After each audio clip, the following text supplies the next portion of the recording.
মঙ্গলবার রাতে হঠাৎ করেই ধসে পড়ে টাঙ্গাইলের চারাবাড়ি এলাকায় ব্রিজের পশ্চিম অ্যাপ্রোচ রোড। এতে যোগাযোগ বিচ্ছিন্ন হয়ে পড়েছে আশপাশের কয়েকটি ইউনিয়নের মানুষের। জরুরি প্রয়োজনে ছোট ছোট ডিঙি নৌকায় ধলেশ্বরী নদী পার হচ্ছেন এসব এলাকার মানুষ।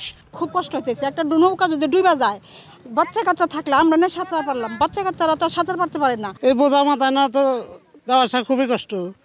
3 বার তোলা নাগে, 3 বার তোলা নামার নাগে। প্রতি বছরই ভাঙে এনে ব্রিজ, প্রতি বছরই। আমি বুঝি নির্মাণের শিল্প, সালাম স্টিল বোঝে ডিউরেবিলিটি। সালাম স্টিল, মোস্ট ডিউরেবল স্টিল। জনপ্রতিনিধিরা বলছেন নদীর গতি প্রকৃতি পাল্টে যাওয়ায় হুমকিতে পড়েছে এ এলাকার ব্রিজ, সড়ক ও বসতভিটা।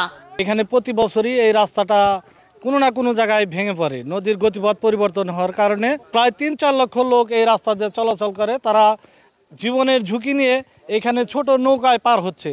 ধসে পড়া অংশ দ্রুত মেরামত করে যান চলাচলের উপযোগী করার কথা বলছে এলজিইডি কর্তৃপক্ষ। নির্বাহী প্রকৌশলী মহোদয় আমাদেরকে এখানে পাঠাইছে এবং আপনারা দেখতে পাচ্ছেন ইতিমধ্যে আমরা মালামাল নিয়ে আসছে, সাইটে কাজ শুরু করছে। আশা করা যায় যে 1-1.5 ঘন্টার মধ্যে আমরা চলাচল উপযোগী করে দিতে পারবো ইনশাল্লাহ। 2006 সালে নির্মাণের পর থেকে কয়েকবার এই ব্রিজের 2 প্রান্তের অ্যাপ্রোচ রোডে ধস দেখা দিয়েছে। শায়লা খান, নিউজ ডেস্ক, দেশ টিভি।